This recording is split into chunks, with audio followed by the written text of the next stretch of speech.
Wonderful. So I'll start this session by inviting our first speaker, Lyell from the Global Venture Talent Geek. A big round of applause. She's coming all the way from France. Welcome, Claire. Thank you so much. Yes. So I was assigned to this plenary about innovation and technology, but I'm here to tell you a story about chickens. Some of you may have heard it before.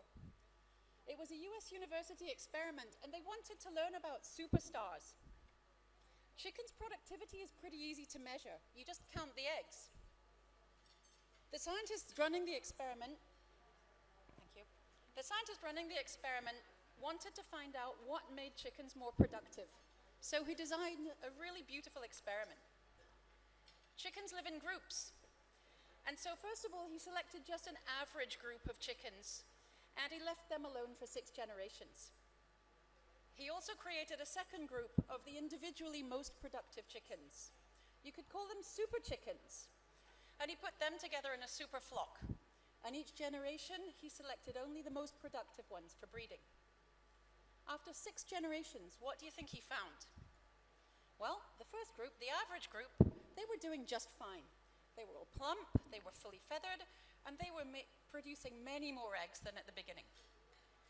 The second group, however, the super chickens, well, all but 3 of them were dead. They pecked each other to death.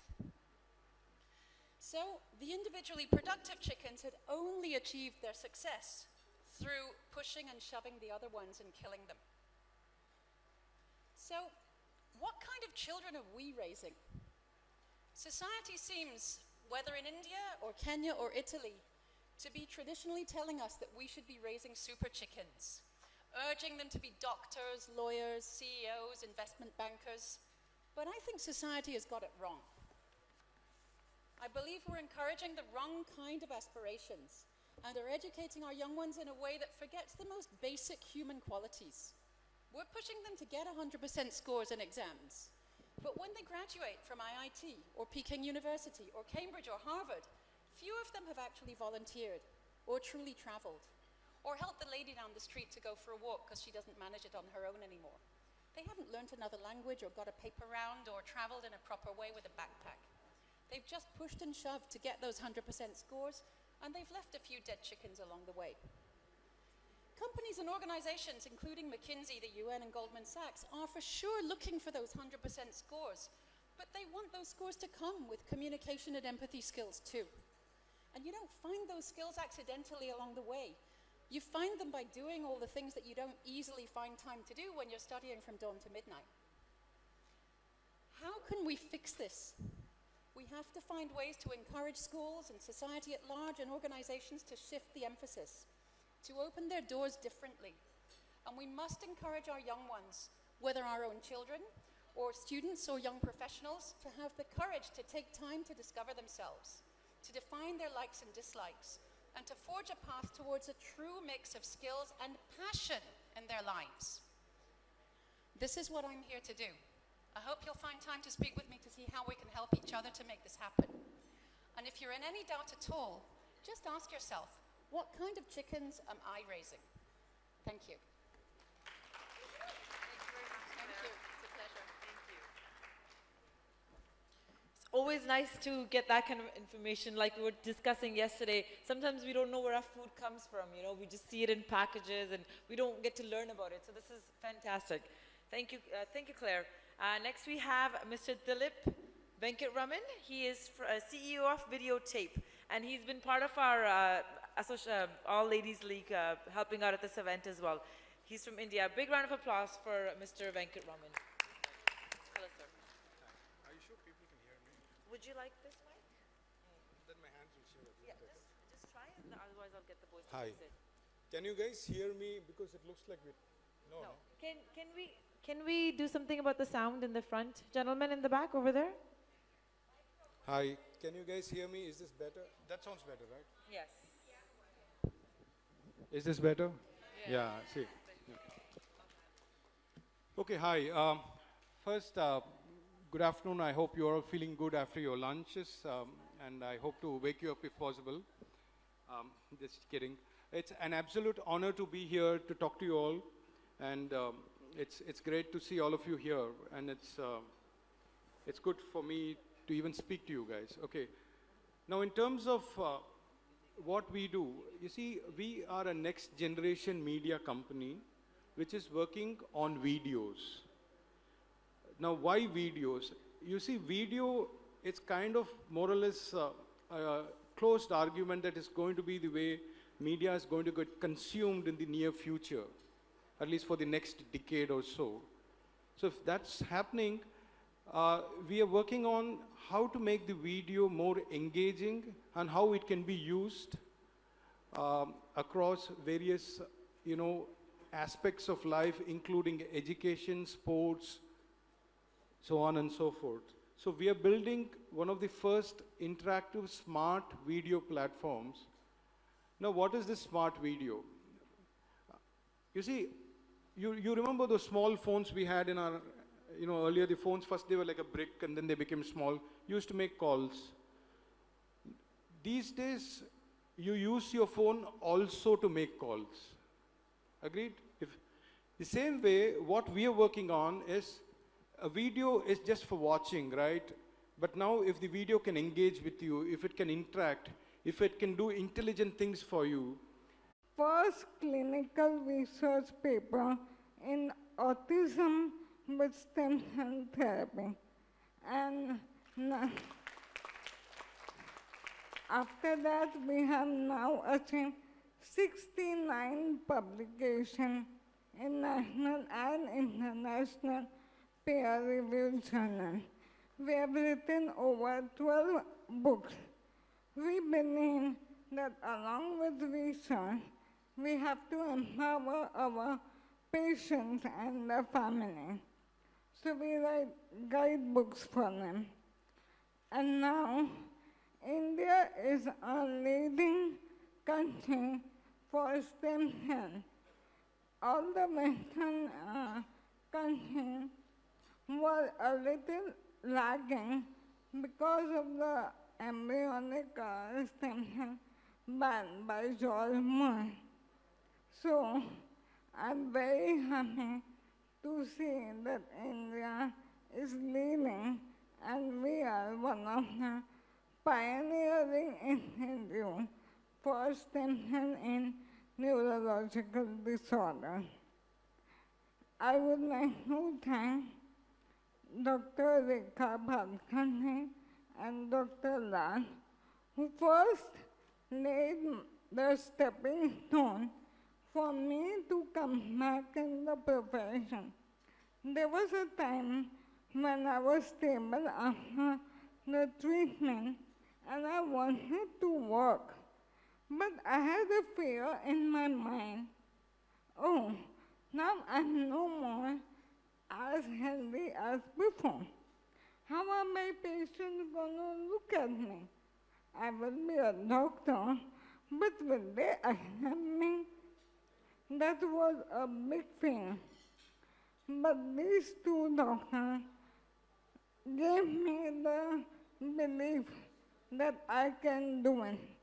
And when I started working in ICU with the help of the junior doctor, because I was the senior doctor over there, with supervision, when I saved a life, I thought, yes, I can do it, and I can make a difference in lots of lives.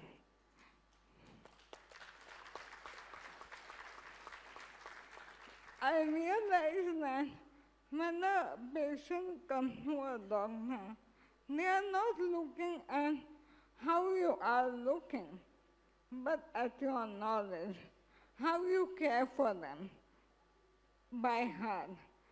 So that now in our institute, Neuroscience, we are more than 70% women employees. And that makes us special because women are always caring at heart. in whatever role we are in. So our patients are very well cared for, and they feel that yes, we have the right people taking care of us.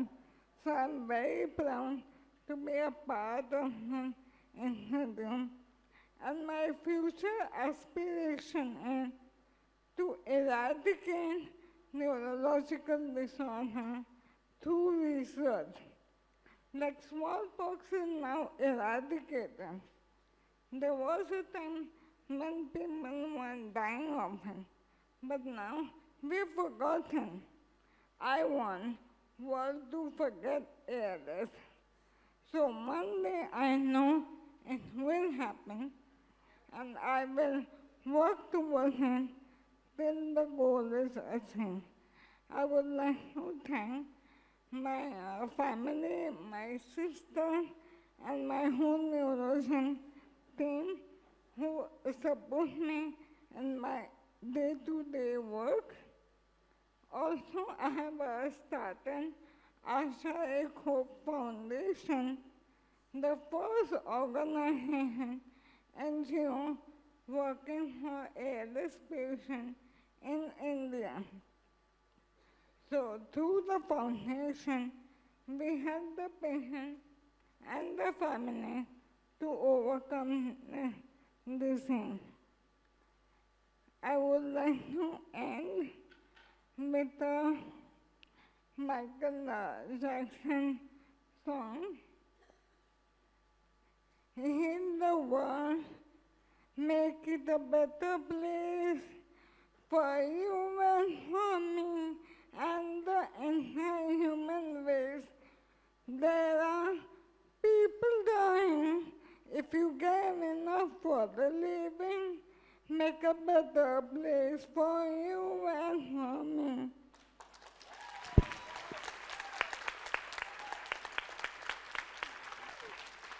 How inspiring are you? You know, you have left us with no excuses. You have left the audience with no excuses to do what we want to do. You know, thank you for gracing us with your presence here. You know, it's very touching. It's pretty much you've really told life that, you know, I want to live you, so let me live you, right? So thank you for being here.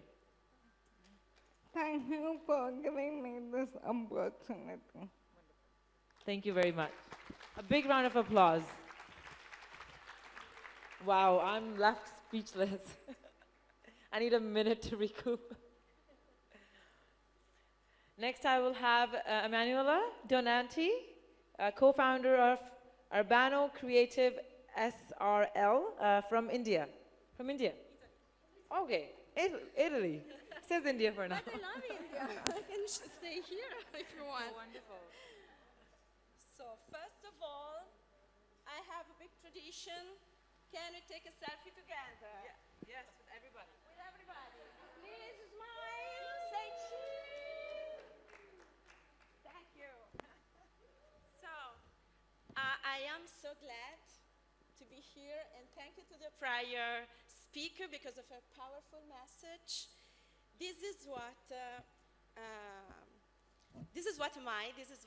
I do. As always, when I'm here, I'm so glad to be here and so honored to be between these great sisters and so talented girls and women. And this year, I have also the chance to lead, as I can do it, a little group from Italy of sisters. Can you say hi to all? And listening in this just 2 days, this morning I was saying to myself, what can I say to all these talented girls? I'm so stupid. It's so difficult now. Yeah. You can face with men, perhaps, but not with Dr. Arbina Arora and her staff, for an example. So, what I can share is my very big passion for the world and at a smaller scale for the city. As a geographer, I like to see the nature, the landscapes, I like to see how you use our shared spaces, how we build it. I like to see how we fight the climate changes. Someone here yesterday taught us something that's great. But the total crash for me happened when I met technology. I started from literature, then I went to technology, and when I met the smartphones, the tablets, all the stuff you can do with a website, I fall in love totally. And I merge geography with the technologies. And nowadays, after the smartphone, the very big revolution in our cities is the Internet of Everything, is the IoT. Everything will speak to everything, and we don't even know what it can do. In a far connected world, the benches, we talk to the city manager about your Sharpies. The weight of the sidewalks, we talk to the public transport management. Obviously, traffic lights, we talk to the municipalities about your speed. And you will get the fine at the end, probably. So that's the topic. Let's look at that fine. This IoT have to be there just to give us a fine? Is this the reason why we have technologies in our cities? Is that it? Is it nice? I don't like it at all. So, this is where I'm personally involved. And this is what I would like you all to think about next time you walk your child to school or take a walk for a shop and so on. Just take a look at your place, at your city, and think about, is this city connected to people? Is this place, is this sidewalk connected to me? To the people I know, to the people in my family, to my grandmother, to my mother? Is it? Or is it not? Is it city livable for special people, livable for persons with wheelchairs, or where people with wheelchairs can run up and down from sidewalks? Is it a place where elderly have to stay at home because their children are at work and they can't enjoy social life, normal social life? So, is it a comfortable city? Is it a place where you can walk your stroller with your child inside? Or where you're comfortable when you carry him on your back? Is it proper? Is it clean enough? Do you feel secure in your city? This is a big topic, and we all live there. And we built that city. It's our behavior that built the city. Public data, all those data coming from all these sensors, all these cameras, all these devices are connected to a major intelligence. And they can't be there just to give us a fine. I'm sorry. I want them to do more than that. I want you to think about it and tell us what you really need from your city. You give to the city something, and you want something back from your city, from the place you live in. So,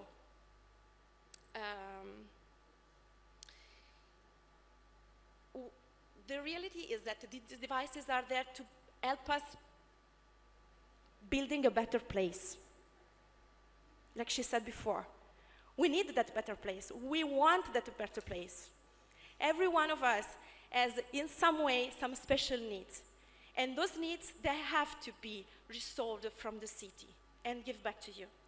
So, when you're in the city, just take a look, please. And send us your ideas. And send us your will, your desires, your dreams about it. The world is waiting for our new ideas. And perhaps together we can build a better place together. Thank you so much.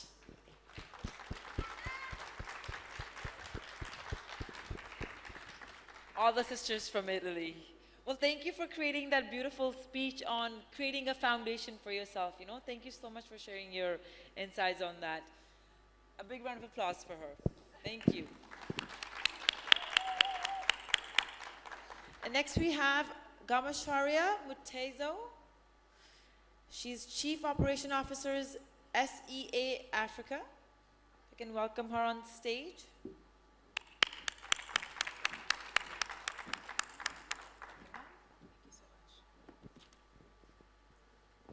Good afternoon, ladies and gentlemen. Okay, let me try that again. Usually when I'm nervous, I try and get in touch with the people in here. Woohoo, good afternoon. Okay, good afternoon, ladies and gentlemen. I traveled all the way from South Africa for a hearty hey, not for a silent Okay. Let's give her a round of applause. I know it's been a big lunch. Thank you for being. Awesome. So I'm quite delighted to be here just to share something really interesting, and it certainly resonates with our Italian-Indian speaker, because I'm an urban planner and I absolutely love physical spaces. So when I travel to different cities, mostly in developing countries, I enjoy being on the ground. The idea of being chauffeured and taken to Lani places, yeah, it's all well and done, but just being on the ground is the best thing ever. So as an urban planner, I'm quite interested in environmental planning as well as renewable energies. The concept of innovation then comes into play, especially in developing regions. Rapid urbanization, urban sprawling, you name it, those keywords that are ringing the bell across many continents. But how is innovation actually coming into play as we try and mitigate the negative externalities of rapidly urbanizing cities? So city of Cape Town, Johannesburg, Nairobi in Kenya, Abuja in Nigeria, Dakar, Senegal, you name it. They're all starting to explore innovative ways of having more sustainable cities. So the first industrial revolution we had looked at water and steam so that we build the cities that we have. The second looked at electrical power so as to increase mass production. The third, electronics and IT. So automating certain processes, and still the cities continue to grow. Now we are facing a fourth industrial revolution, which is more for digital disruption. So across all the industries, all the sectors in the world, one or another, we're using digital to make our livelihood much better. So as indicated earlier, yes, one needs to develop software, source coding, programs, you name it, so as to make cities more efficient. However, where I'm coming from, there are leapfrogs taking place. So indeed, most of the population have managed to grasp wireless data thanks to the cell phone computers and so forth. But when it comes to the physical infrastructure, there's still a bit of work to be done. So something that I just want to leave with you as we continue to engage in other WEF platforms like this. Next time when we meet, it will be really exciting to hear what some of the small, medium, and large entrepreneurs are doing in that space, because it presents a whole lot of opportunities. For example, the data collection aspect. So you find that some small and medium enterprises wanting to explore African markets don't have that data. They need to go to KPMG, Deloitte, and so forth. But it comes with a lot of zeros at the end, specifically in euros or dollars. I don't have all the zeros in euros and dollars. So a small enterprise can actually establish itself, in turn actually creating opportunities for cities to become more efficient and more resilient. So over the next 5 to 10 years, I think we'll have a different story to consider. But right here, right now, in the work that we do, in the different sectors that we do, we'll need to become constantly conscious of the way we are becoming innovative so as to address issues of rapid urbanization. Thank you once again. Thank you very much. Thank you for sharing your insights with us. I definitely want to travel to Africa soon, because the technology has made everything so much smaller for us. So one day I'll be there visiting you as well. And thank you for touching base on, you know, the small and medium businesses, because that's where we're really looking for that growth, you know. Taking those 1 or 2 zeros off is always helpful. Thank you. Thank you for being with us.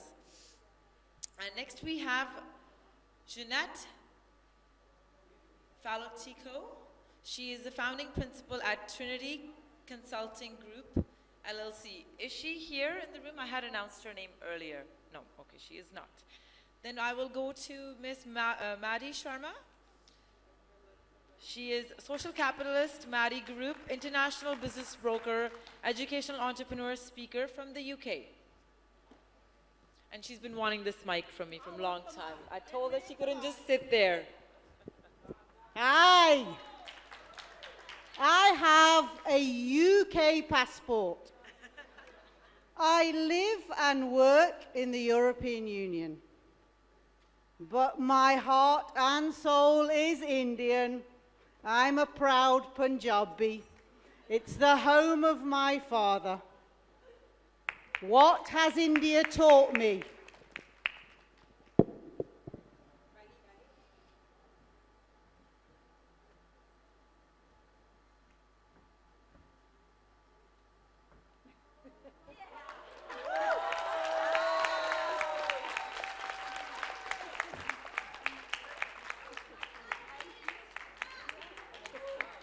Excuses for being too tall and not being able to do that, right? India has taught me to look at things from a different perspective, to value people, to listen to people, to understand people. I'm asking you just for one thing. Please, put your hands out and pull another woman up. Pull another person up. Listen to them. Show compassion.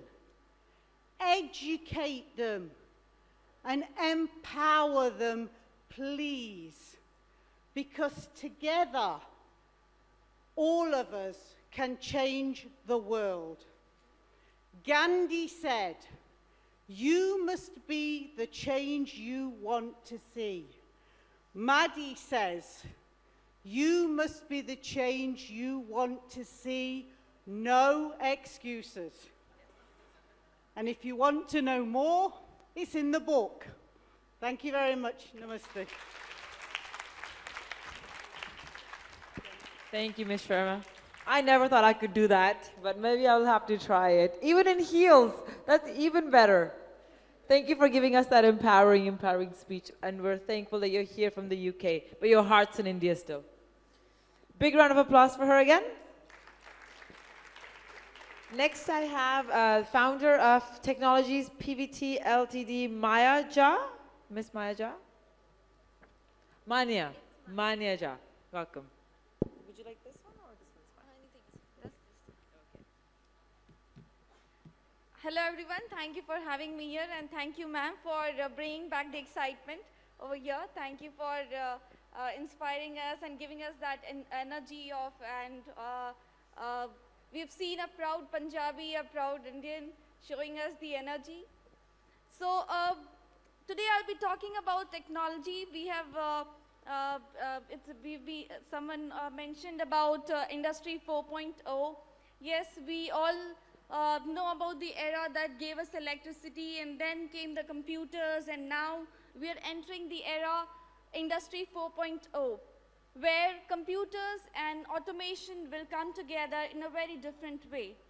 When I say Industry 4.0, it's about the powerful technological trends that are coming together and that have the potential to change the world, to change the way we live, to change how things are manufactured and produced, and many things. So what's behind this Industry 4.0? These are some of the technologies like 3D printing. We have robotics, drones, artificial intelligence, and many more. So I have a 3D printing background.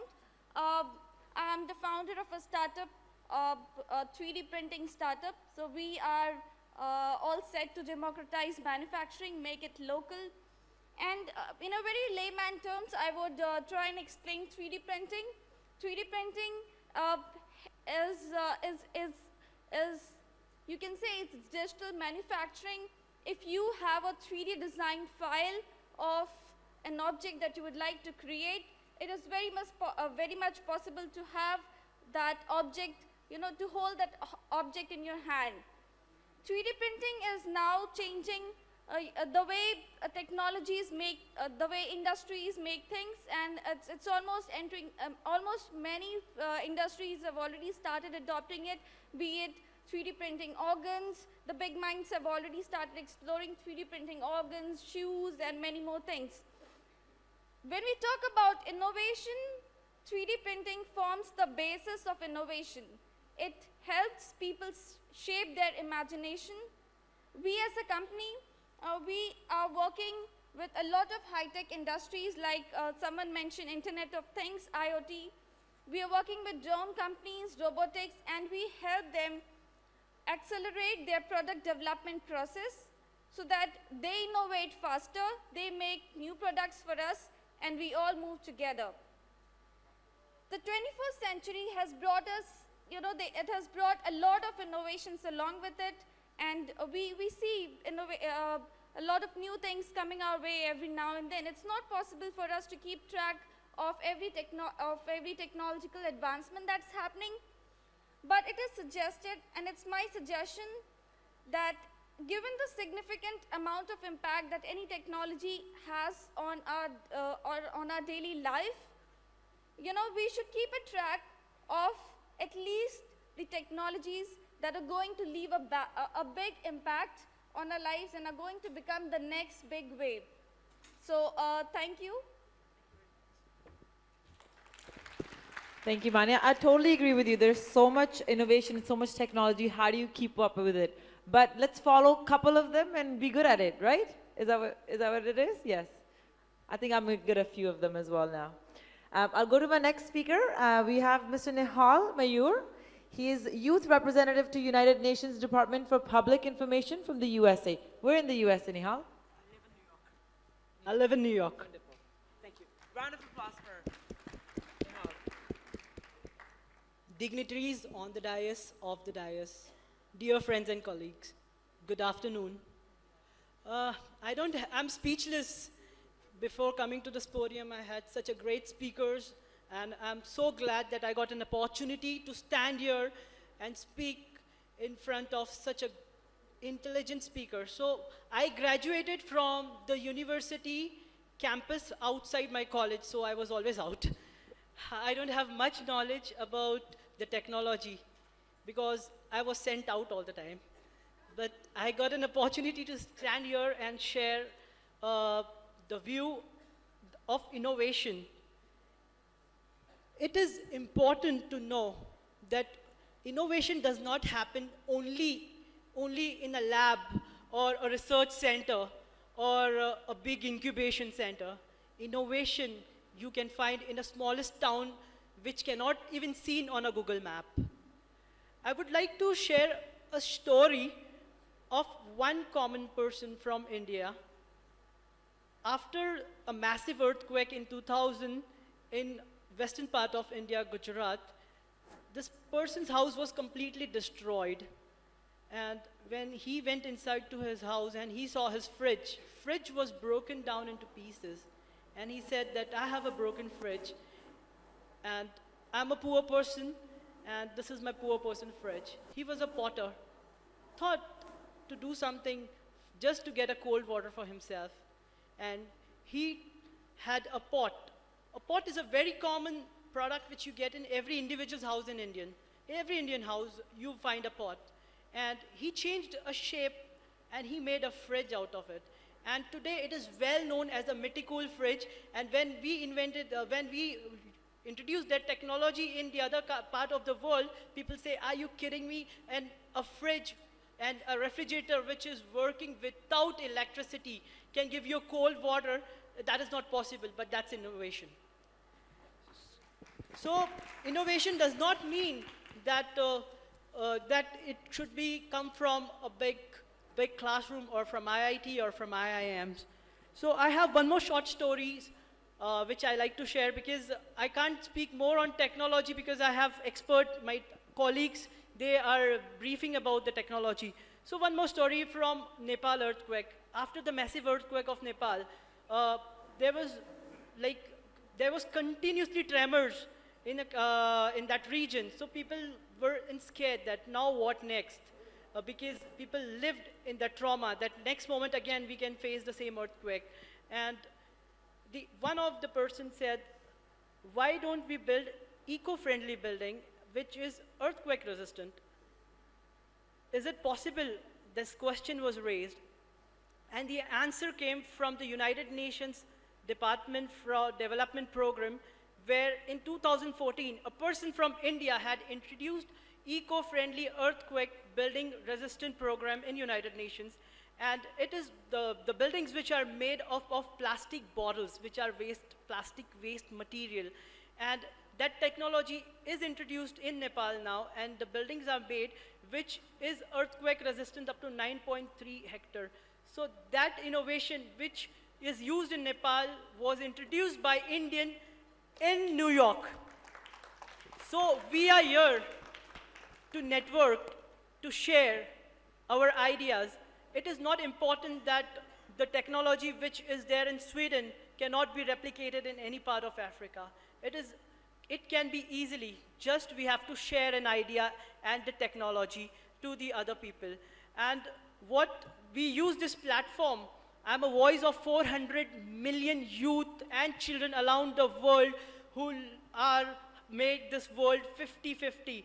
So every year we have 400,000 people migrating for their better life. Just to sustain, just to survive, they move out from their home and they're called as refugees. Just for one time of food, for bread.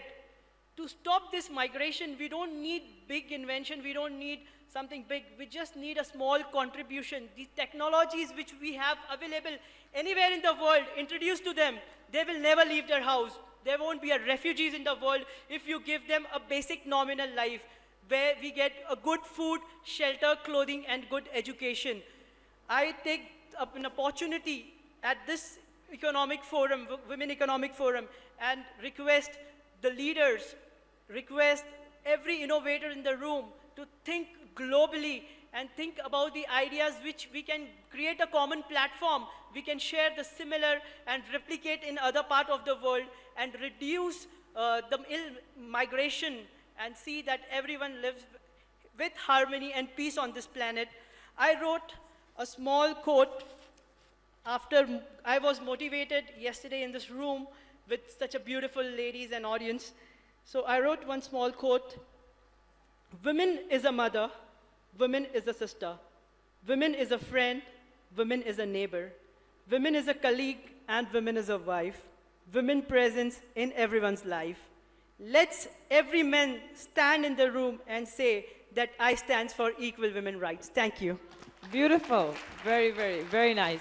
Thank you for sharing such insight for innovation and how it can be done in smaller ways as well. Actually, I would like to share a story too, but I don't think we have time for that. So next time. But thank you very much for being on this platform and opening up the doors and saying, let's make this world smaller by presenting big projects to cities so they don't have to bear and not being able to be part of the new technology. Thank you, Mayur. Next I have Rajyalakshmi Kola. She's the director of Sunworks Energy from India. A big round of applause for Rajyalakshmi.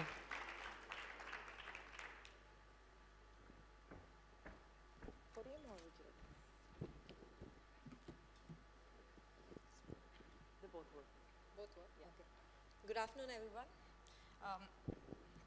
You're just a little bit taller. There you go. Now this is better. Is it better? Can you hear? Okay. Fine. Okay. So today's topic is actually very interesting and vast, so I couldn't decide where to start. No, it was good that I was speaking at the end so that I could take some from everyone and just add value to it.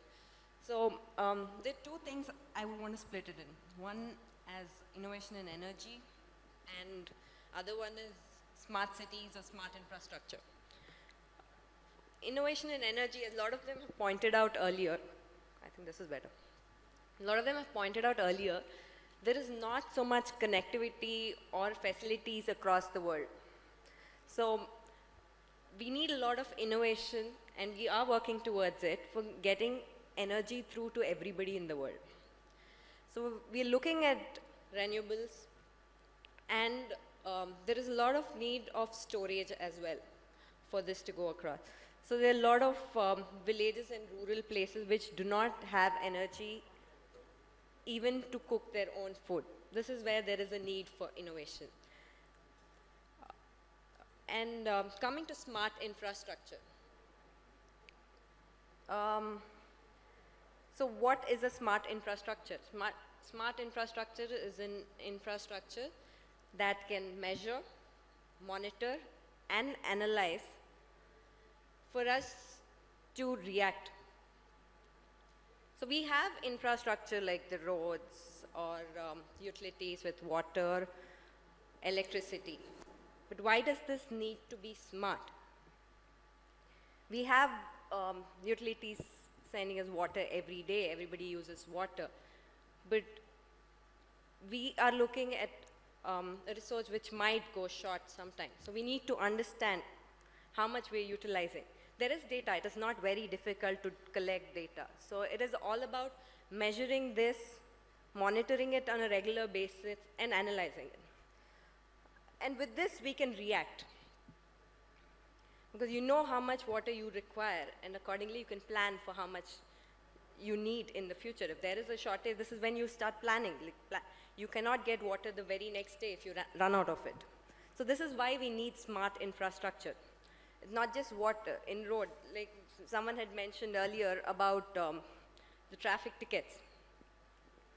There are other ways. That's not the only thing it's going to do. So when you have an accident, you can reroute your traffic without causing any congestion anywhere. You can use the same data to get an ambulance in place before somebody can call a 911 because you have the data. It has to just be transmitted. It has to be communicated effectively. So this is where the need of smart infrastructure comes, where you can communicate this data and react at time. Just for this reaction, we need it. And for this, it is not just one infrastructure we're talking about. When we're talking about traffic, we cannot just have that. We have to integrate that with weather data as well at some point of time, and with from weather to energy. For example, when there is a lot of natural light, you do not need high tube lights. So there is technology now which can adjust the illumination based on what is the natural light available, based on the weather, how much cooling or heating is required in a room, based on the temperature. So these is what a smart technology is. So we have to integrate all these technologies and communicate. There are some hindrances with this. Like, firstly, how do these communicate? You need to have a common communication platform.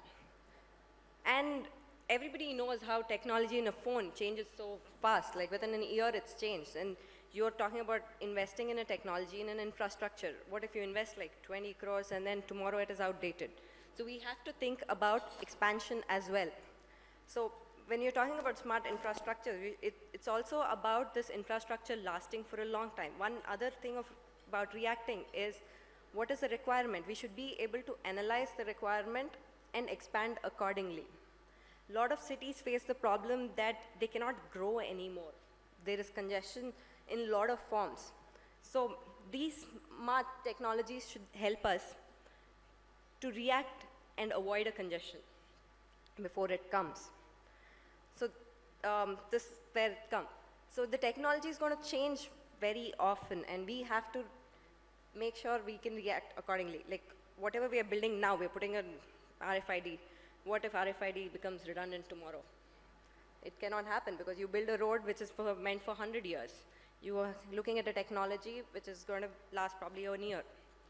So this is one challenge, I think, for smart infrastructure, and there is a need of innovation here. With that, I think I'll close. Thank you. Thank you very much, Ms. Kola. I totally believe in smart energy myself, and I try to put that in my house as much as I can. So thank you for sharing that insight. I have my last speaker for the afternoon.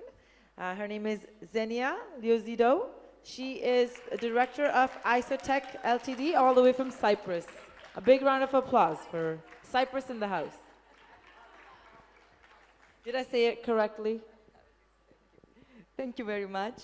I am the last here to speak. I'm sure you all want to finish with the panel and have a discussion if there's time. And I have to admit that when I was given the title of this panel, Breakthrough Technologies, I thought that, I didn't think actually, because it's a Women Economic Forum and it's different. I am an engineer. I'm a civil and coastal engineer. I am working in a male-oriented, a male-dominated system. Wherever I go in conferences, in business meetings, I am usually the only woman there. I am dressed a bit like a man, but I have my high heels today too. It's different. Women can make the difference. And today I feel free to speak not about breakthrough technologies, but technologies as a tool for a better life, because technology is there. Smart cities and smart urban development is a very big global market of about $400 billion per year. But it is there, and it is good to have it as a tool for a better life. As I told you, I'm an engineer, and when I was at the Technical University, one of our professors, the most strict one, the difficult topic of reinforced and pre-stressed concrete, we are having our last oral examination, and he asked me, I was studying very hard, and he asked me, what was the last poem you read? And I was like, poem? I was reading the Beton calendar, or, I mean, poem? And he said, you are an engineer. If you go out there without reading poetry, literature, you are dangerous. So, so this is what I want to say today. We need to use technology as a tool to make life better, to make ourselves better, and to gain togetherness. I have here my friends from Cyprus. This year we came, a big group of 7 people from our island. Cyprus is a small island in Eastern Mediterranean, and Mediterranean is a beautiful place of earth. We are neighbors with Italy, and we like dancing. Tonight we can do dancing. We like singing. We like eating, drinking. But we have the right to have a good life. And smart cities need smart people, smart citizens. And smart citizens need to be, to have the knowledge, to have culture, to know arts, to have access to what makes life good. And yes, I'm finishing here. Thank you very much.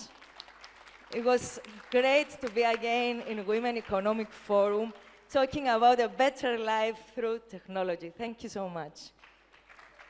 Xenia, I'll tell you that much. Cyprus doesn't sound like a small little island. It seems like a huge city because we have so much support from Cyprus coming into this city, right? Right, Dr. Herveen? A big round of applause for Xenia. Thank you for sharing that. With that due respect, we will start our ceremony for giving you guys our pure thankfulness to be here, and we're going to give you trophies for being part of our event this afternoon. We're going to be giving out the iconic Women Creating Better World for All, and also the iconic leaders that are our men in the house for being part of innovation and technology. So I will invite Dr. Herveen Arora to come up, and we'll do our first award. Our first award is for Claire Lyell. I'd just like to invite my sister Emanuela Donetti and Xenia, who are last year's awardees, to join me in presenting the awards to this year's awardees, please.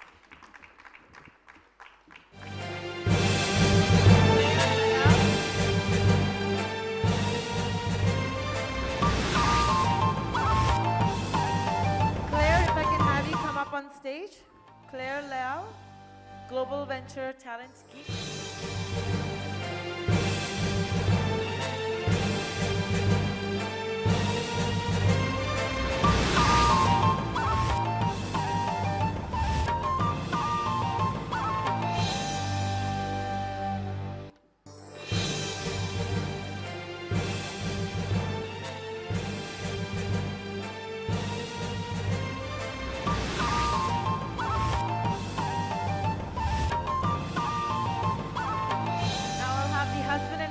Team come from videotape, both of them, Mr. Dilip, Venkatraman and Savvy Dilip to come up on the stage.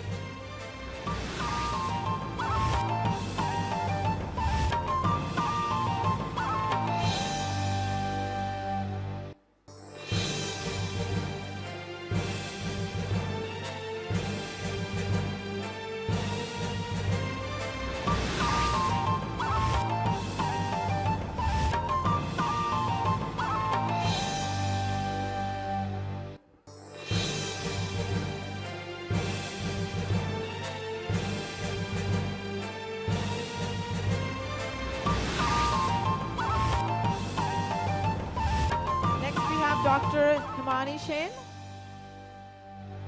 Hemangi Sane.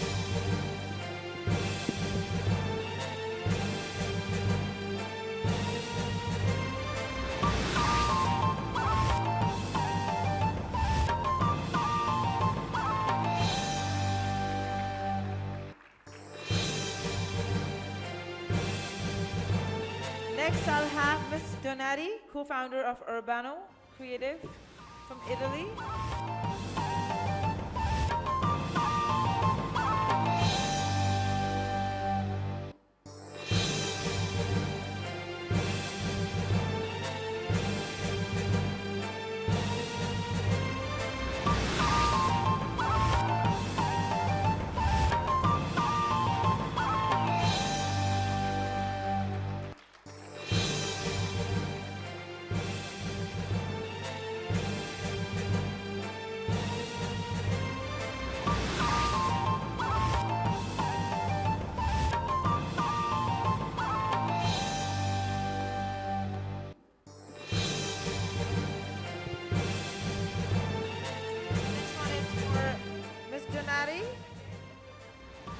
Big round of applause.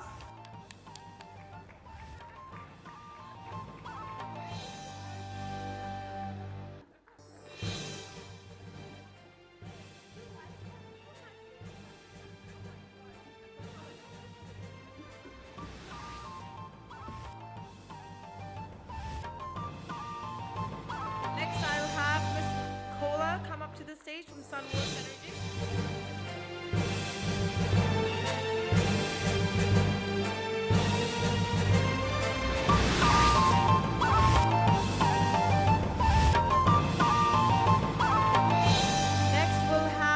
Mr. Nehaal, Mayur, the Youth Representative of the United Nations Department.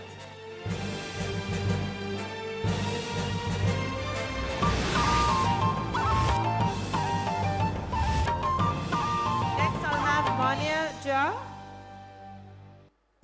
come up on stage.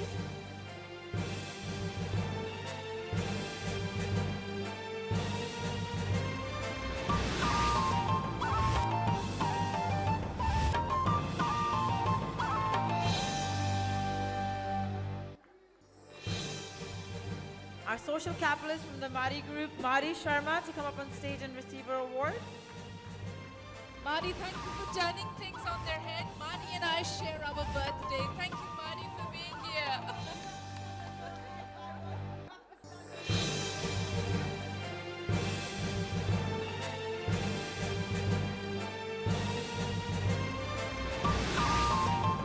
Next, I will have Honorable Miss Mutezo, Chief Officer, Operations Officer, SEA from Africa, to come up on stage and receive her award.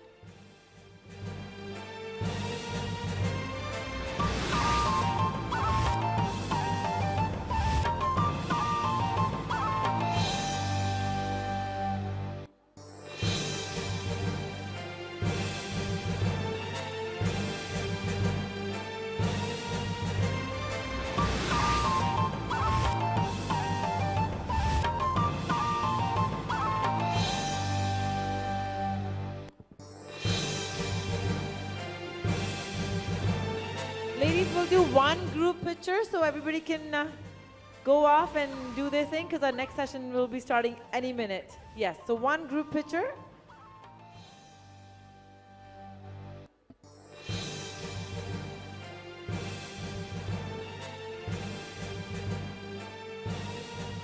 We're going to move into our next session right away. So if you guys need a 5-minute break, please go ahead and please do come back. The next session is Innovating for Sustainability and Exclusiveness.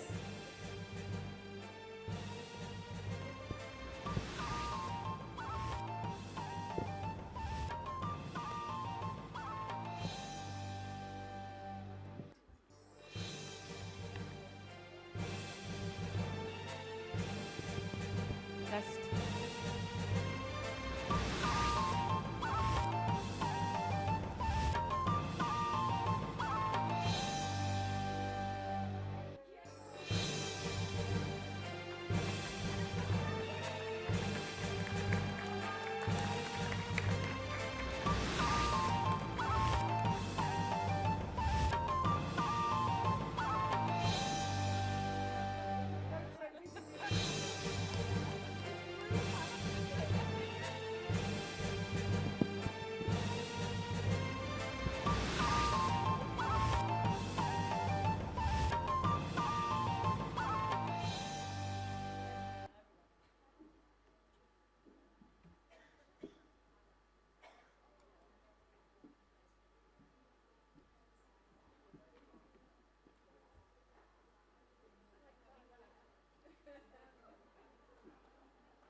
Ladies and gentlemen, we'll move into our next session, Innovating for Sustainability and Inclusiveness. I will say the names of the speakers, and if you're ready, you can come up and have a seat at the stage. First speaker we have is Bisman Teo, student at the University of Warwick, India.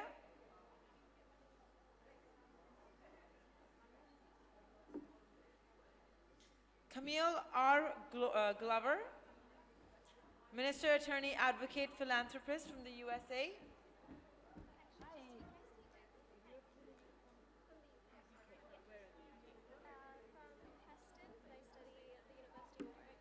Wonderful. Bisman. Yeah, Bisman. Yeah, sure. Yes, please do. Yes, you're good. You are? Camille Glover. Wonderful. Thank you, Camille. Dr. Shirini, Head Group Marketing and Corporate Affairs from Zimbabwe. I'll invite you up to the stage now.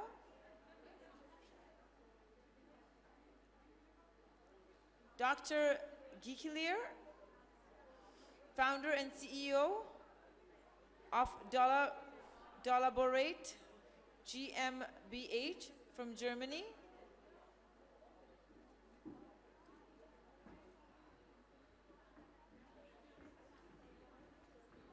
Hello, welcome. Dr. Shirini, wonderful. And sorry, totally mispronouncing your name. He's a good friend. Doctor? Moritz. Moritz, okay. Dollabor. Oh. It's okay, I've already said it once. It's fine, yeah. Miss Nasuna, CEO, Shared Action from Africa, Uganda. Evelyn Nusana.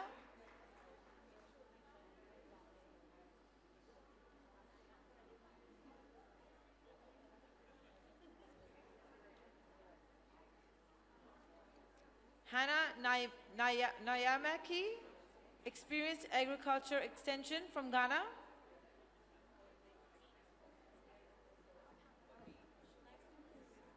Isabella Sangurad, she's an entrepreneur from the USA.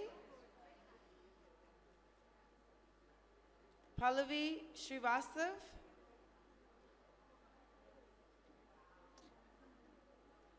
She's a founder of Impact Ventures from India.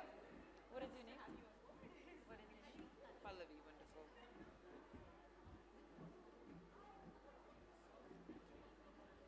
Ramona Bakshi, Head Responsible Business and Sustainability SFA from India. Sarah Khan, Stop Hunger Now Southern Africa from South Africa. Suthapa Sanyal, Director General of Police from India.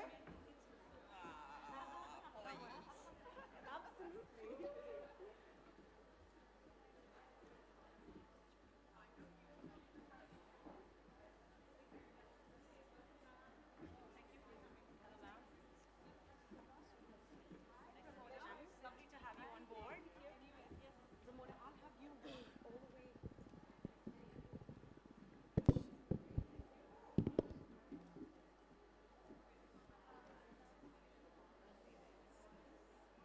Thank you, speakers, for being with us in this lovely afternoon on our day 2 at Women Economic Forum. This plenary is on innovating for sustainability and exclusiveness. So I just want to tell you that we have about 2.5 minutes to speak on stage. There is a lot of us, so we'll keep the stories very personal, that's touched your heart or something that you want people to hear about. So we'll keep it at 2 minutes. Somebody will ring the bell at 2 minutes, and then you have about 30 seconds after that. Does that sound fair? Wonderful. We have a 1-hour session, and we'll have questions and answers answered in the audience later on. Wonderful. So I will start with our youngest member in the group, I feel. Is that correct? Bisman, I'll welcome you to the stage. She's from the University of Warwick from the UK. A big round of applause for our young entrepreneurs.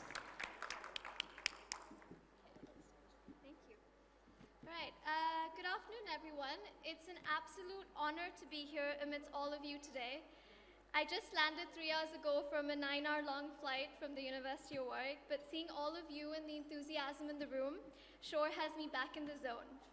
So I'm pretty sure all of you have this question. Why should you listen to this tiny, over-enthusiastic 19-year-old? What would I possibly have to say on such a deep and widely talked about topic, sustainability? Well, I invented a building material when I was 15 years old called greenwood. Greenwood is a low-cost building material made up of rice waste, which can be used to provide affordable housing to the poor.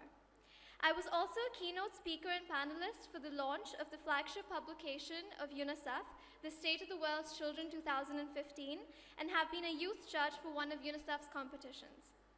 I also run a campaign of my own called Color the World Pink, which aims at promoting entrepreneurship and leadership among young girls with the aim to bridge the ambition gap. Thank you. I am also absolutely humbled to share with all of you that I recently made it to the Forbes 30 Under 30 Asia list. So I believe that the little experience I have has truly made me realize the value of sustainability and how it is intertwined in our lives. I think sustainability is a topic that has been talked about quite a lot over the last 1 or 2 years. Sustainability and sustainable living has suddenly become the new hot topic. I have always been an extremely inquisitive kid, the kind of kid you really don't want to be around because she'll ask you too many questions. So I took this straight to university and asked my fellow students a simple question.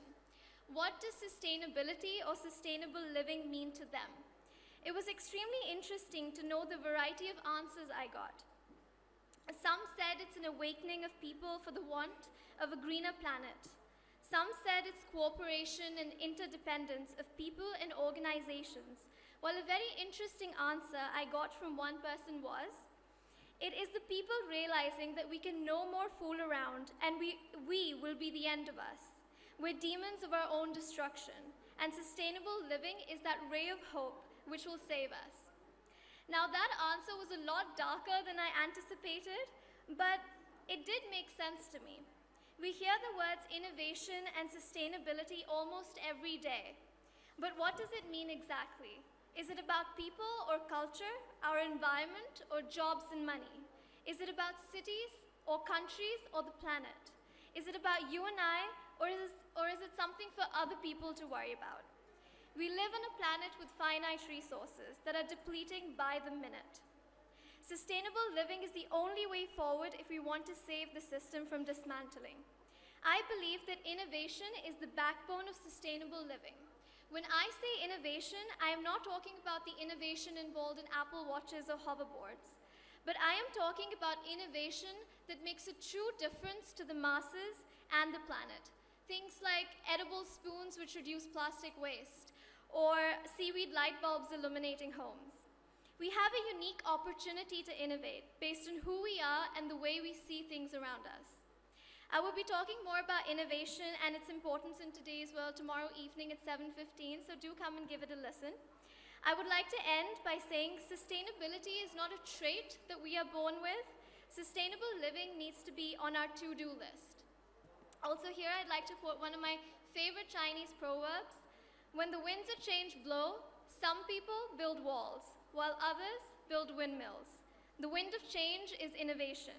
So together, let's build a sustainable future. Thank you so much for listening.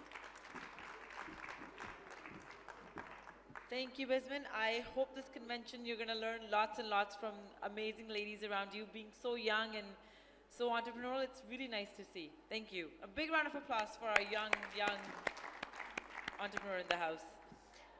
Now I'll have Ms. Glover come onto the stage and say a few words. She's Minister, Attorney, Advocate, and Philanthropist from the USA. You will let me know from where in the USA, right? Wonderful. A big round of applause. Would you like this or would you like this? Wonderful. Good afternoon, ladies and gentlemen. Good afternoon, ladies and gentlemen. I bring you greetings from the USA, and today I will speak on the transformative power of innovating for sustainability and inclusiveness by sharing 3 points. How do we end poverty, advance industrially and technologically as a nation and a world, while still trying to protect the environment? The first step is that we must invest. There is no capital like human capital, which focuses on using an individual's skills, knowledge, abilities, education, and experience for economic development and value for an individual, organizations, governments, and educational spaces. If we want access to the best technology, leadership, academic expansion, and sustained growth, we must invest in educating, training, and empowering every member of every society. The cure for AIDS, the next technological boom, the next great leader of our various nations may actually come not from the wealthiest community, but from the poorest.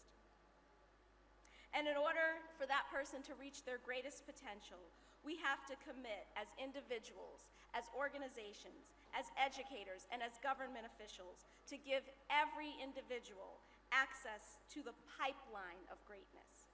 Help people see that they have the power to overcome their circumstances, often even already possessing the raw materials.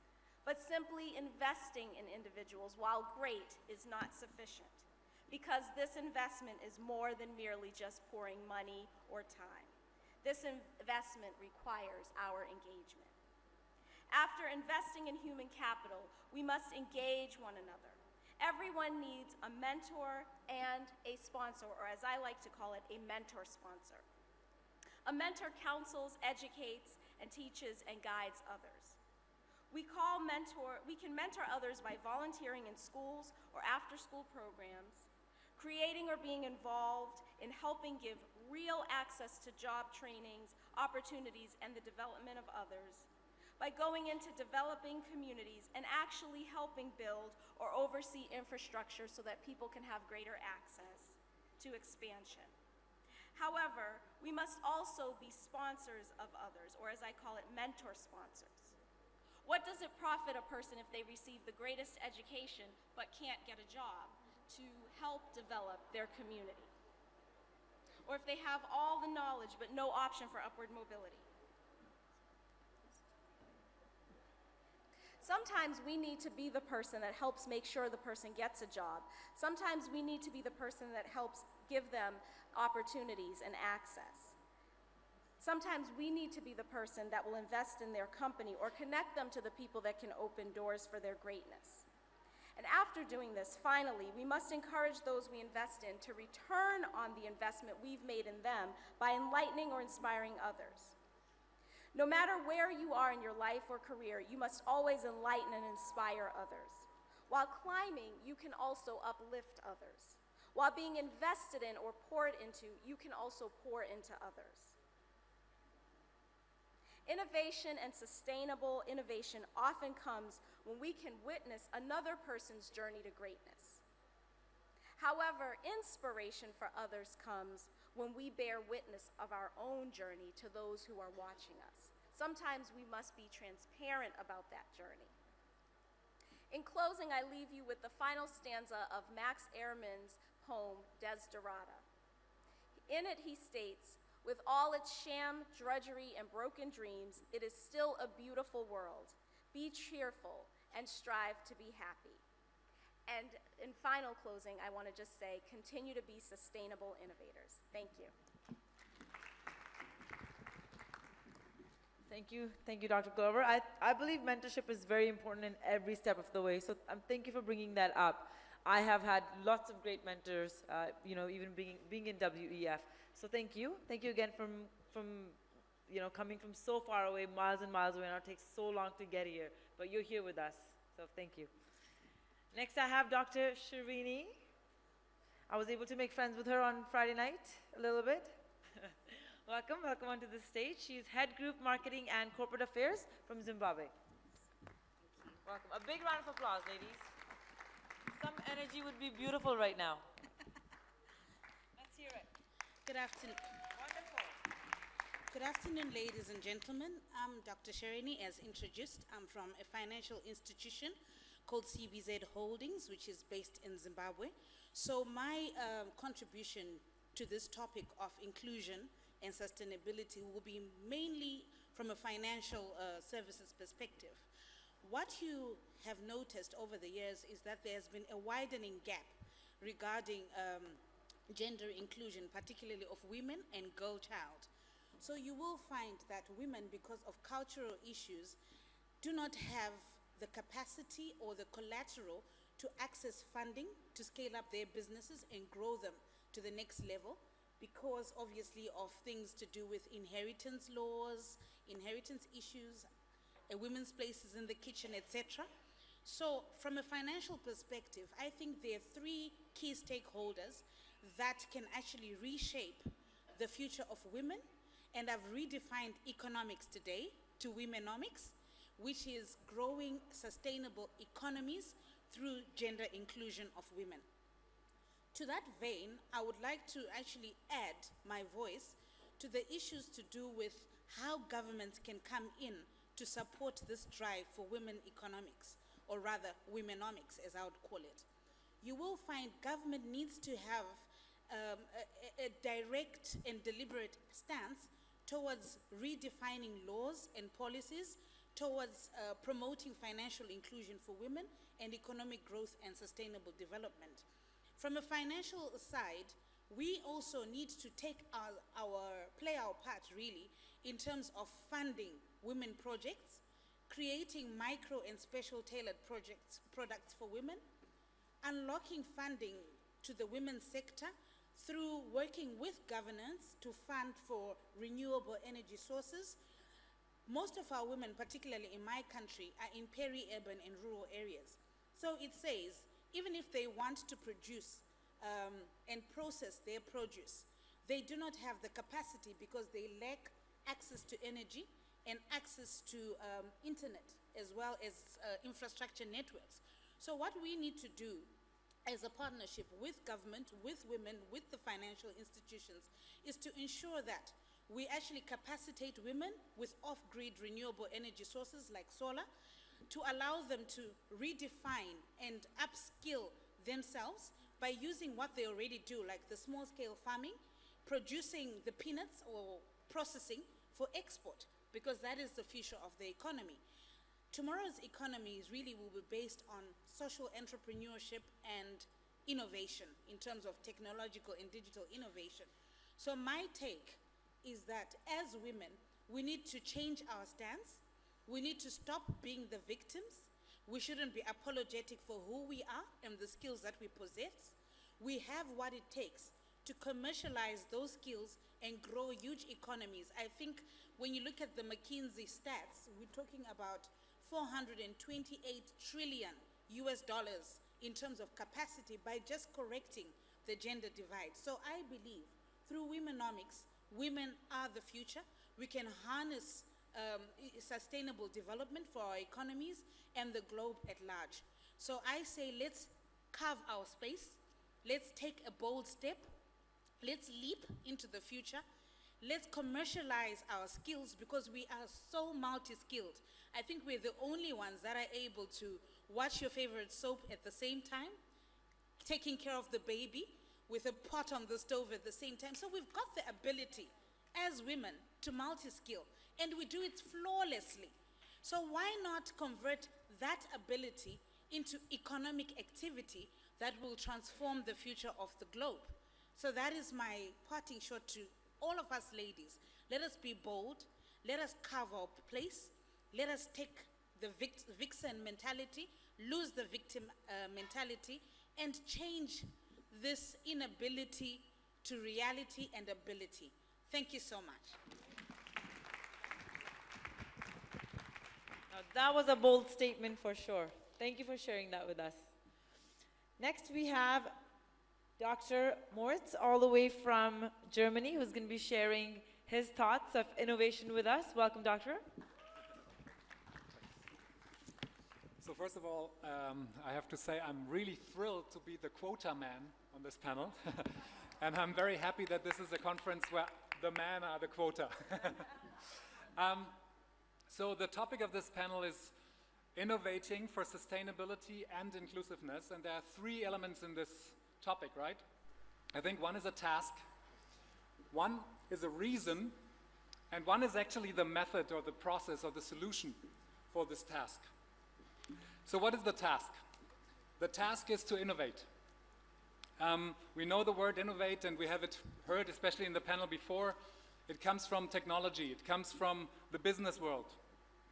But I think we don't only need to innovate in a technological sense, in a business sense, but I think we need to innovate in a people sense. We need social innovation. And why is that? So what's the reason? The reason is that we need sustainability. As has been said before, sustainability is a topic that is around for like at least since the 70s. Actually since the 19th century, if you look at the name for it. But we are discussing this since the 70s on a global level. And the problem with this discussion, from my perspective, very often is sustainability means to sustain something, to sustain a livelihood. But this is a very restrictive reason. This is a very restrictive goal to achieve, just to sustain something. Why don't we look at sustainability from a more positive, more optimistic viewpoint and say, why don't we design a better future? Not only sustain what is there, but make it even better. And I think this is where innovation and sustainability actually come together. Okay, so we have the task to innovate. We have the reason why do we need innovation, sustainability, a livable, great future for us, for our children, for everyone. And now comes what I believe is actually the method or the process or the solution to this whole endeavor, which is inclusiveness. I personally think, and that's also what I'm working on with my company, Dolaborate, that only by working together in very, very different teams, diverse teams, people from all different disciplines, from all different parts of the world, from all different genders, from all different areas, we should come together and work together and create the innovation for sustainability for the future. As I said, I have a company in Germany called Dolaborate GmbH, which is, I call it a collaboration experience design company. So I try to design collaboration experiences for these people from different areas, and I try to help them create new solutions. And I think there are 4 elements to this collaboration experience that we should try to kind of bring out of ourselves. The first one is we should try to be curious, because if we want to work inclusively, if we want to work with people from different backgrounds, from different perspectives, we have to first start by asking, who are you? What are you doing? What are your beliefs? What are your values? And we have to try to understand that. So be curious. Second thing is not only being curious and asking questions, but then also being compassionate and actually developing empathy, developing compassion for the people we are working with. The third thing is, and that's something that I'm very happy about, that I have this chance to work like this, is being creative. So I think the challenge of innovating for sustainability needs us to be very creative and create lots of new ideas and new solutions. And in order to do this, we should also be constructive and talk together, but also build together and make things together. And I'm very happy to invite you all to come tomorrow at 8:30 to my next talk, where we can maybe discuss this in more detail. Thank you so much. Definitely be curious, because sometimes we're curious and we never ask a question, so both are needed. Thank you, Doctor. Next we have Evelyn Nasuna, CEO Shared Action from Africa, Uganda. Do we have her? No, we don't. Okay. Pallavi Srivastav, founder of Destiretta Impact Ventures from India. Welcome, Pallavi. I'm feeling the energy is very low right now. Can we just get some claps for Pallavi? So she'll share some venture experiences and maybe even some money with us, right? All right. I'll try my best. Good afternoon, everyone, and it's an absolute honor to be here. And as I think about our theme today, which is innovating for sustainability and inclusiveness, I think we kind of, as a panel and also, everyone sitting here, agree or, just the topic is based on this underlying premise that innovations indeed have the potential to create a sustainable and an inclusive world. And being in this space for a very long time, I could not agree more. But I would like to start with the fact that despite the huge strides that we have made over the last decade or so in reducing extreme poverty, we still live in a world where billions of people do not have access to basic facilities. And just to give some statistics, as of today, 1.3 billion people live without electricity. 2.5 billion people do not have access to adequate sanitation. 1.3 billion people lack access to effective and affordable healthcare, and almost 1 billion people globally are estimated to be undernourished. We are in the 21st century, and we are talking billions here. Billions of people in South Law is there in the country, and they're working in a very transparent way. For us at CAF, once we align these businesses or these various stakeholders when we talk about inclusivity, is to make sure that they're working in lines with the 3 pillars of sustainability, which is the society, which is the economy, and which is the environment. When we need to innovate at CAF India, we have recently launched the SDG Drivers Forum to address the 17 goals of the Sustainable Development Agenda. We work in an integrated fashion or an integrated framework approach where we look at public and private joint initiatives and campaigns. We look at collaboration, the power of partnerships. We look at inclusivity, the role the various stakeholders really need to play. We look at how we can really change the status quo condition or really shift the dynamic baseline in regards to the social initiatives we conceptualize at CAF India. We do all this to ensure that we enhance India's position in regards to the Social Progress Index, and also to ensure that we leave no one behind when we are talking about development. Thank you.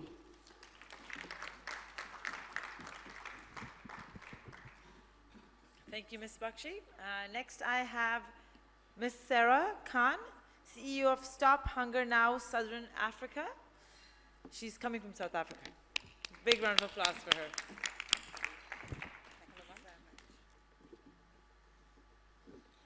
Good afternoon, everybody. I'm Sarah, and I'm from South Africa, and I'm very pleased to be here. I think I want to do a little exercise. But you need a partner. And it's a very simple one because we all battle with it. You know, there's a beautiful tray of food that comes out. How do you sustainably say no? That's the question. So you need a partner. If you can quickly be with a partner, it's not going to take long. Just somebody next to you. Just somebody next to you. Some hands going, holding hands? Or No, just look at one another. Look at one another. You got to do something, okay? Have you got your partners? So this is how you sustainably lose weight, okay? You sustainably lose weight. Do as I tell you. Look at your partner. Move your head to the right. Move your head to the left. Move your head to the right. Move your head to the left. If you don't get it, you're never going to lose weight. It's this. You just say no. This way. Okay? Yeah.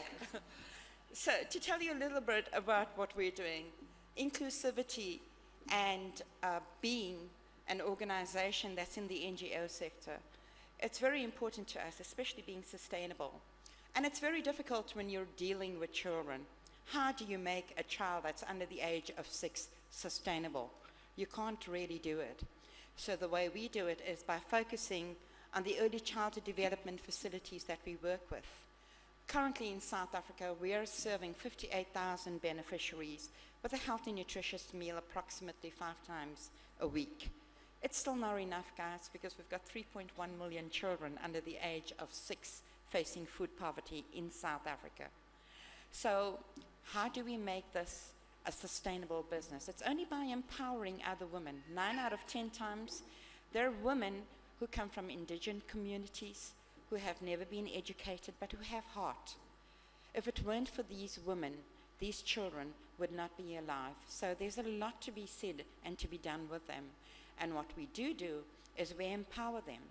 We say to them, in return for the meals that we're giving you, we want you to take the savings you've achieved from this and utilize it towards 5 core goals. The infrastructure, because 9 out of 10 times they're in a shack. So develop your infrastructure, put in wash stands, put in toilets, make it a more solid structure. Number 2, education. Make sure you have your teachers educated and yourself. Get business education, because eventually you become an SMME. Thirdly, you've got to make sure you take care of the fire hazard. We are working in informal settlements. We don't have electricity in most of them. No matter what anybody tells you, this is the sector that is most vulnerable. They're vulnerable to fires, they're vulnerable to flooding. So how do they make themselves safe? That's one of the ways, by a fire hydrant. The other is to make sure that the kids come there to learn. And lastly, to make sure that there's good sanitation, because that's also important.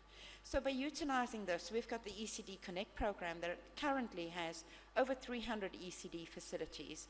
And last year we exited 20 of them. They're no longer reliant on charity, they're independent, and they can now go on.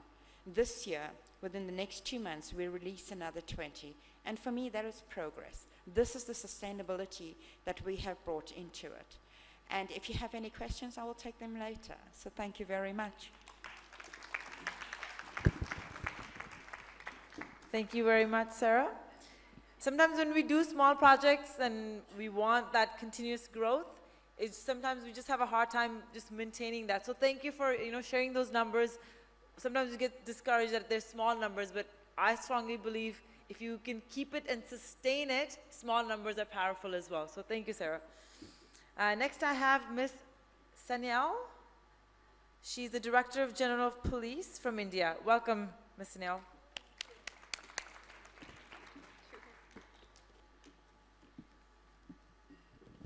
Very good afternoon to all of you. Sustainability, innovation, inclusiveness, and policing. Probably they don't go together. But if you scratch a little bit beneath the surface, you find that there are linkages. And the linkages are the vulnerable communities in our society and the need for good governance, which I feel is not a rocket science. In a society which is high on patriarchy, where we have the subcultures of silence and victim blaming, where the law enforcement officers are often blamed for their lack of apathy to these vulnerable communities, where the largely invisible crimes of domestic violence, child abuse, and human trafficking is occurring. With a small dedicated team, I'm trying to put into place policing practices which are a paradigm shift from what we have been doing, because the police has been trained to do coercive policing.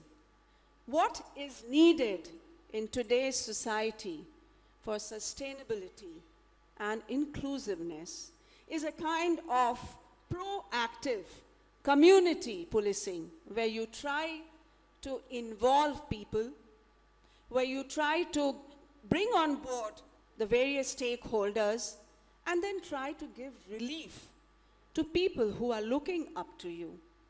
And this is exactly what we've been trying to do. We have, for the first time, put into practice the concept of the 3 Ps. We brought on board civil society members, and we have developed programs which increase the accessibility of women to the criminal justice system. We have leveraged ICT, and we have also put a very strong human component in place. I'm I'm an Indian Police Service officer working in UP, also known as Uttar Pradesh, which is the size of Brazil, which has over 200 million people, half of whom are women. Add to it the child population, which has a very, very adverse police-citizen ratio, which means there is one police personnel on an average of 1,235 citizens, which has a heavily gender disbalanced force because there are just 6 to 7% women in the force in this state. So here we are trying to put into place practices, good practices, which change the mindset of the police personnel. We are trying to build up their capacity. We are trying to tell them, look, we may be governed by the 1861 Act, but things have changed.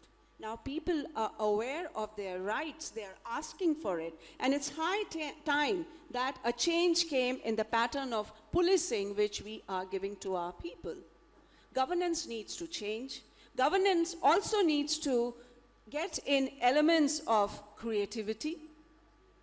And therefore we have designed a bunch of programs which talks about giving access to women to the criminal justice system, because still today it is very, very difficult for a woman to go to a police station and talk about her problems.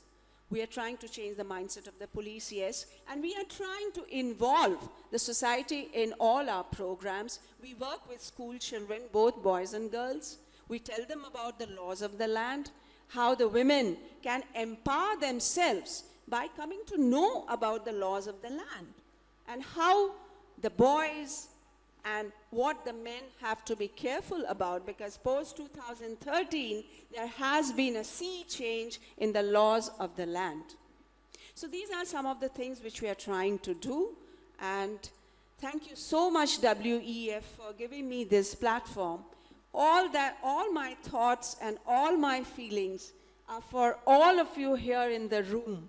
I'm reminded of something which Melinda Gates has often been talking about, that we need to stand behind and beside every woman who is trying to rise. Let that be our goal, and we should see a much, much better world than it is today. Thank you.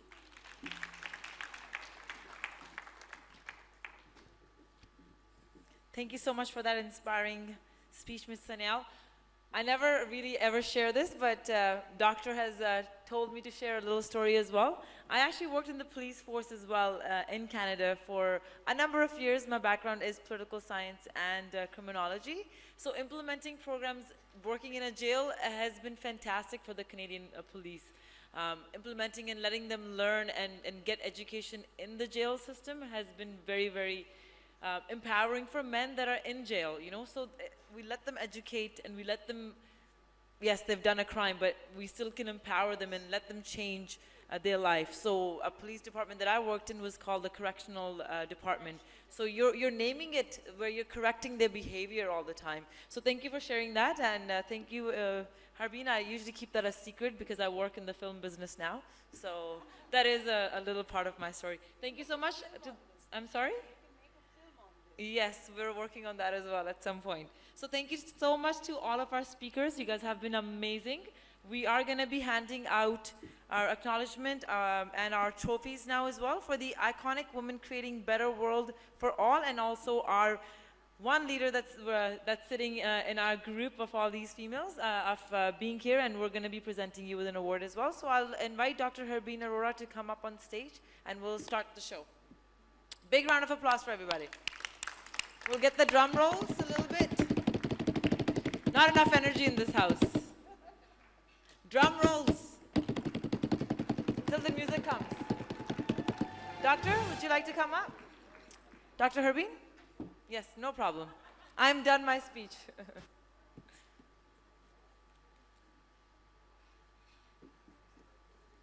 So I will invite Bisman Dew to come up on stage and receive her award for Iconic Woman Creating Better World for All.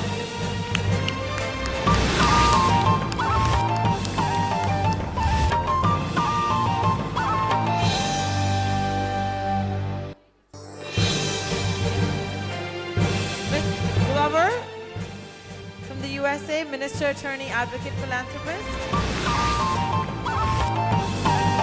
Dr. Sharini.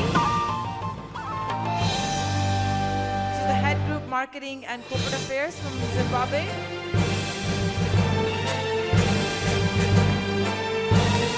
There we go. Dr. Moritz from Germany. He's the founder and CEO of Collaborate.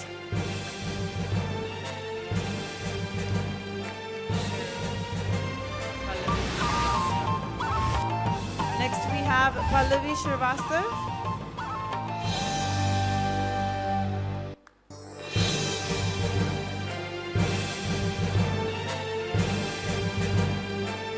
I will invite Ms. Ramona Bakshi to come up on stage and receive her award.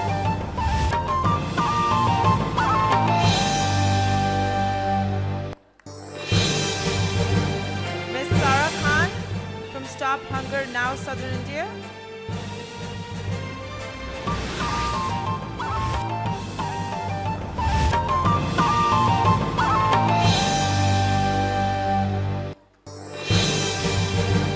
Ms. Yaba Sanyal, Director General of Police from India. A big round of applause.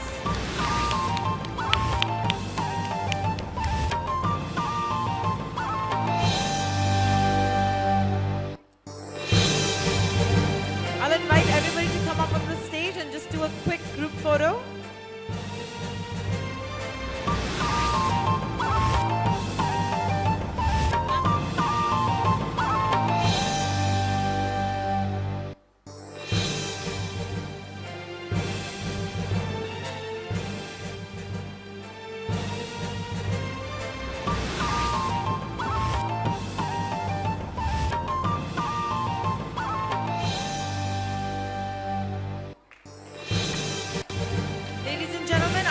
Session will start at 3:30 p.m.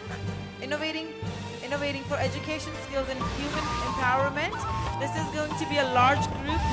You want to be here, so make sure if there's friends and ladies and gentlemen outside, bring them all in. Let's fill up the room. 3:30, we'll see you.